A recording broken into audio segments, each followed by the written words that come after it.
In the heart of ancient China, under the gentle shadows of the towering bamboo, the sage Confucius wandered, pondering the complexities of life and human interactions. It was here, amidst the whispers of nature and the hum of distant village life, that he formed his profound understandings of existence and imparted them to those who sought his wisdom. Yun, a young scholar, troubled by recent betrayals and insults from those he once considered friends, approached Confucius with a heavy heart. The village had been his sanctuary, a place of shared meals and laughter, but now it felt like a battlefield of whispered words and cold shoulders. "Master Confucius," Yun began, his voice reflecting the turmoil within. "I have been wronged by those I trusted. My heart cries out for justice, for revenge. How should I respond to those who have hurt me so deeply?" Confucius paused, looking deeply into Yun's troubled eyes, seeing the pain that threatened to harden his heart. "Yun," he said with a gentle authority, "the best revenge is not found in returning harm for harm. When someone wounds you, they reveal their character. Respond not with spite, but with strength. Live so well that those who would harm you will see the poverty of their actions compared to the richness of your own." Yun listened, the sage's words like cool water on his burning spirit. "But how can I find the strength when the hurt is so deep?" he asked. "Look to the bamboo," Confucius replied, pointing to the swaying stalks. "It bends in the fiercest winds but does not break. In its resilience it finds strength. Be like the bamboo, Yun. Let your actions be grounded in dignity and your spirit remain flexible." As the days passed, Yun reflected on Confucius's words. He began to change his approach to life. Instead of plotting revenge, he invested his energy in his studies and helping his neighbors. His knowledge deepened, and his reputation for kindness grew. The villagers noticed the transformation and began to respect him more, seeing in him a depth of character that was absent in those who had wronged him. One evening, as the sun painted the sky with the hues of a closing day, Yun sat by the river, feeling the peace of his newfound understanding envelop him. He realized that by choosing to live well, he had crafted a life richer and more fulfilling than any act of revenge could have offered.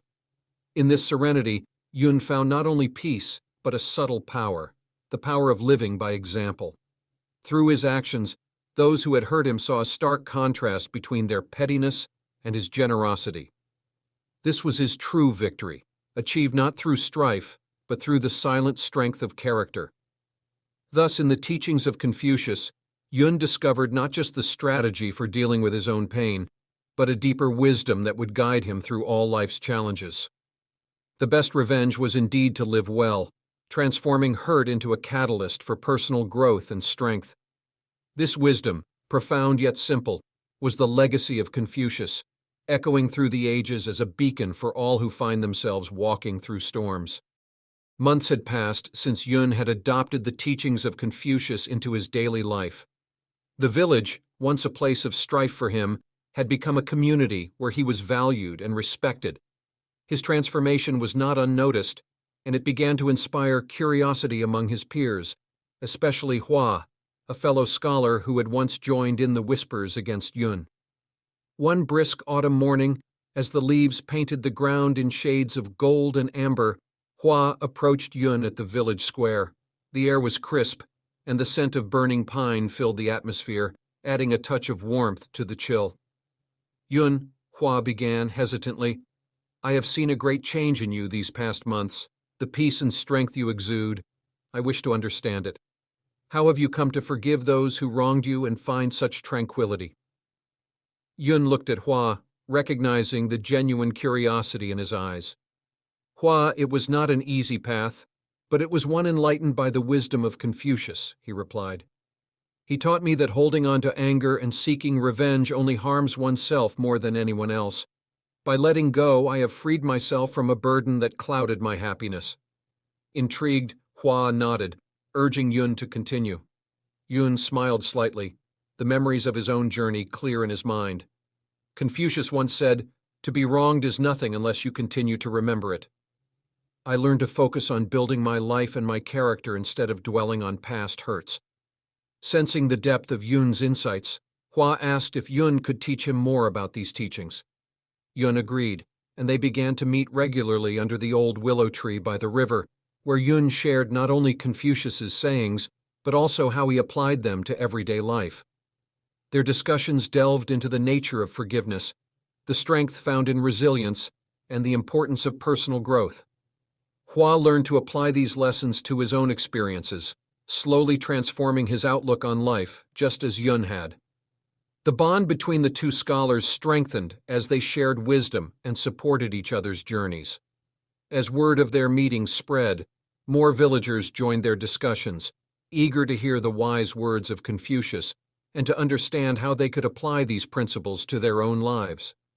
Yun found himself leading a small community of learners, all drawn together by the desire for a deeper understanding of how to live well.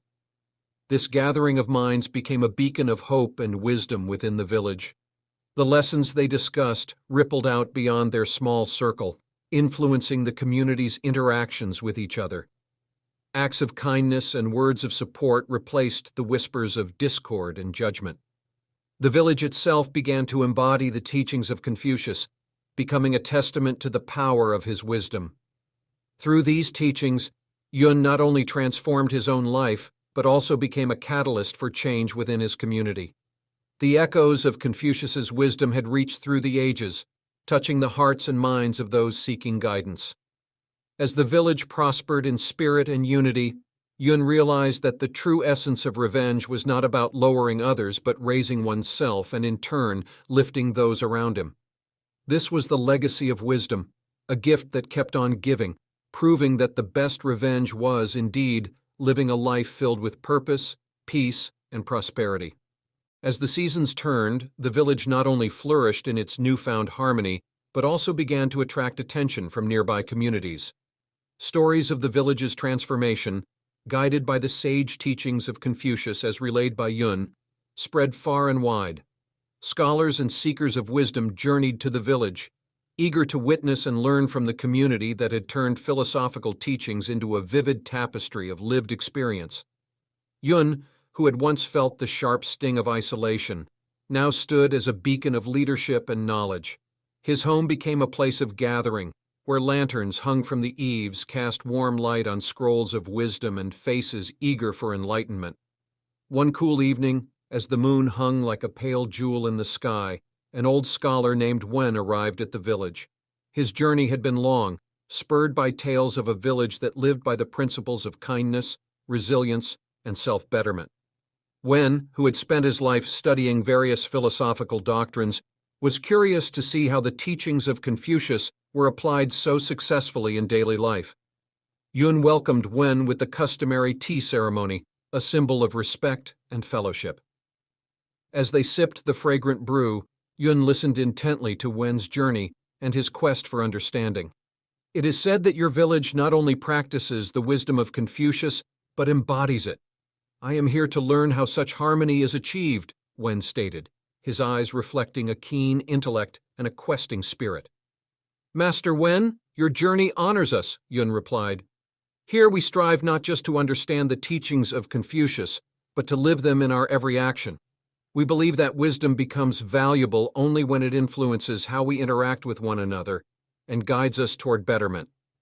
Intrigued, Wen requested to be shown how these principles were integrated into daily life. Over the following days, Yun took him around the village. They visited the local school where children were taught not just academics, but also the importance of ethics and respect. They walked through the market where vendors dealt fairly, their transactions underscored by mutual trust and respect, a stark contrast to the cutthroat bargaining that was common in other regions.